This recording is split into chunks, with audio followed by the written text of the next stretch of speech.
And I want you to know today that you have a right to raise up and fight for 15. And I want you to touch your neighbor and say, neighbor, listen up.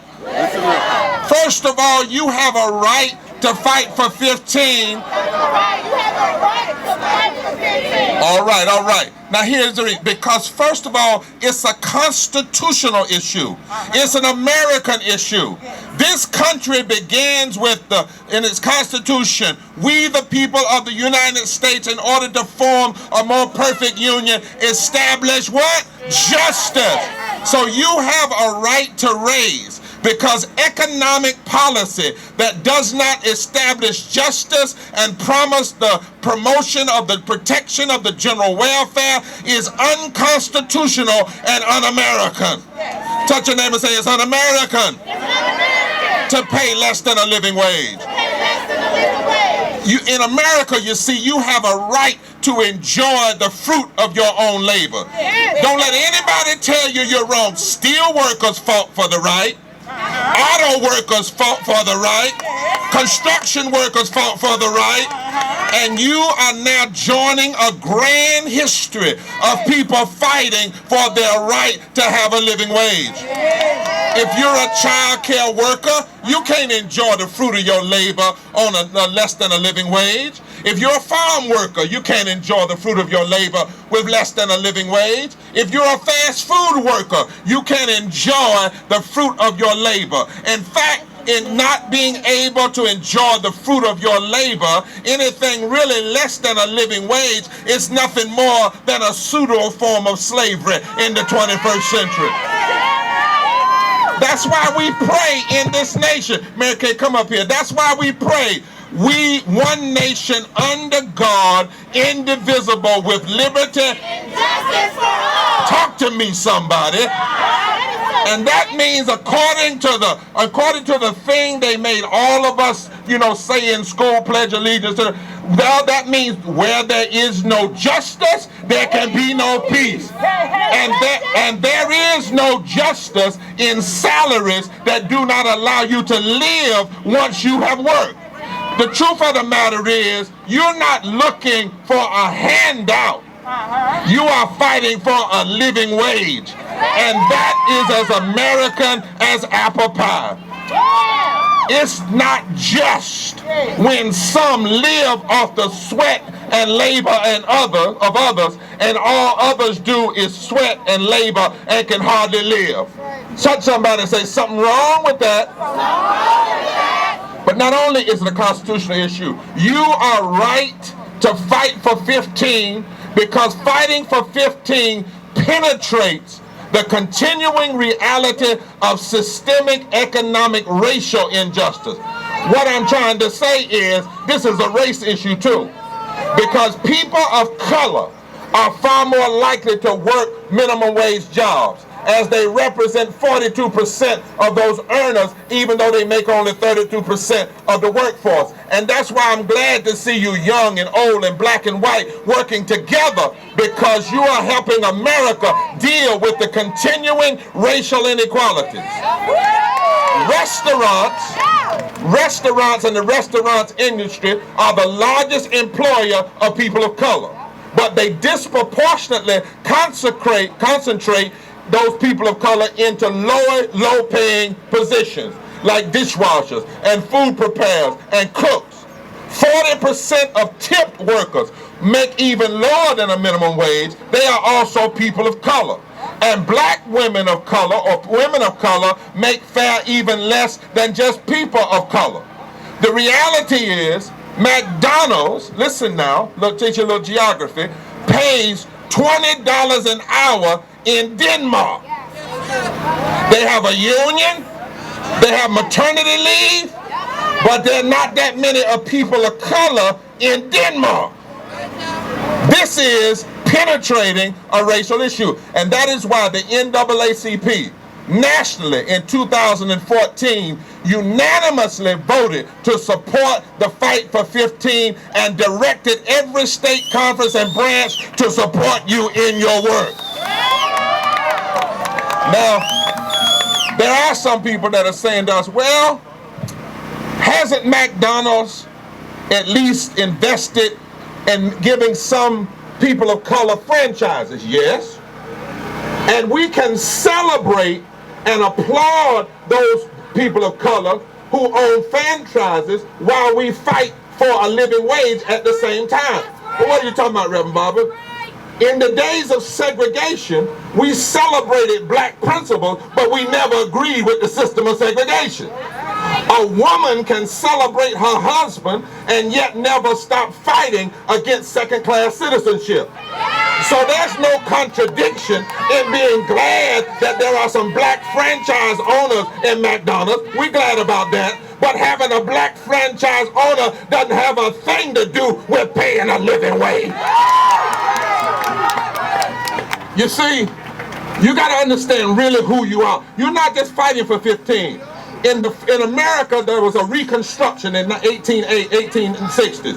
And the first Reconstruction was about jobs after slavery.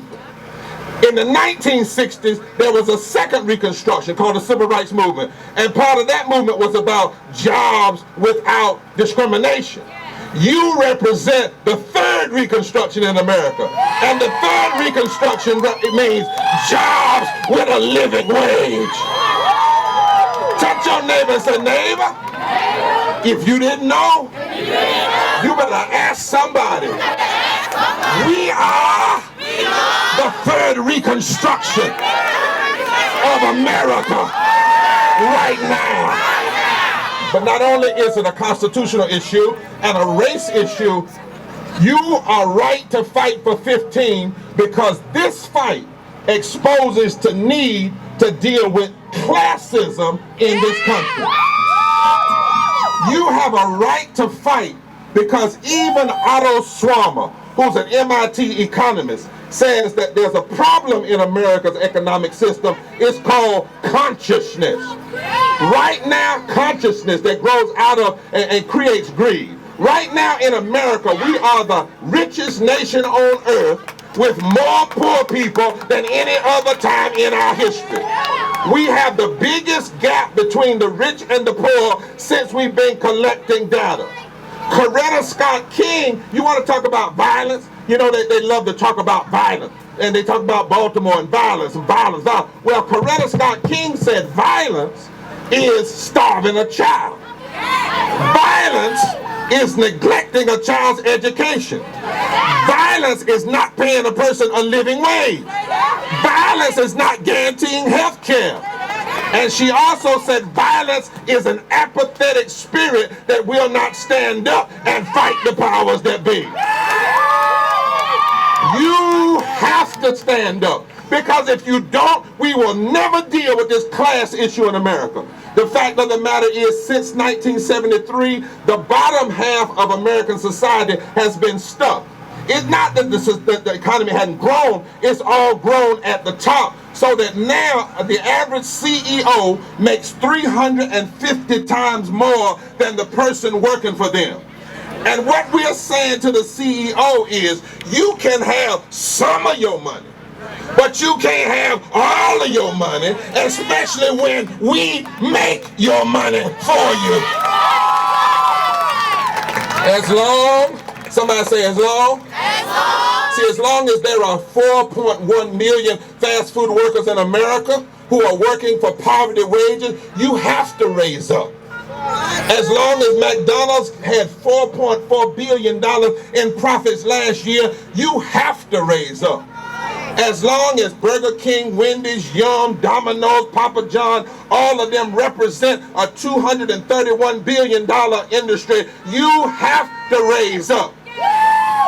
Sometimes you hear these extremists saying, well, we don't like people on public assistance. Well, a report from the University of California, Berkeley said that low-wage workers in the fast food industry cost taxpayers $7 billion a year in public assistance because the corporation won't pay the workers a living wage. Pay us and we'll get off public assistance. The fact of the matter is, let me be clear for the media and for the nation. The people out here that you see from here all the way to that block, they are working people. They don't want public assistance. They just want to live and feed their children and take care of their own. They don't mind working, but they want a living wage when they work. Do you know that Warren Buffett has a book, you ought to get it, called The Price of Inequality? And in that book, it quotes Warren Buffett. He's super rich, but he's concerned about these issues. And he says in his book that the 400 wealthiest Americans took home an hourly wage of $97,000 an hour. In 2009, the 400 wealthiest Americans, if you took all that money that they make from this democratic society and added it up, it would equate to $97,000 an hour. That ain't right. That's not right.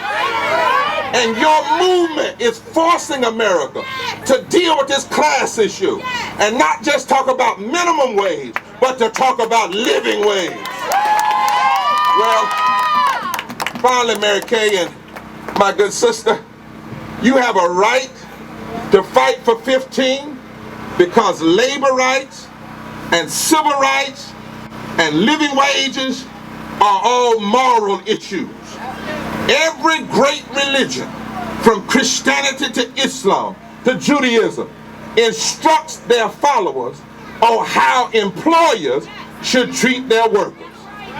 So you have a right, not just because man wrote a constitution, but because God constituted a long time ago that it is a sin to mistreat your workers. The Bible clearly says in Isaiah chapter 10, woe unto those who legislate evil and rob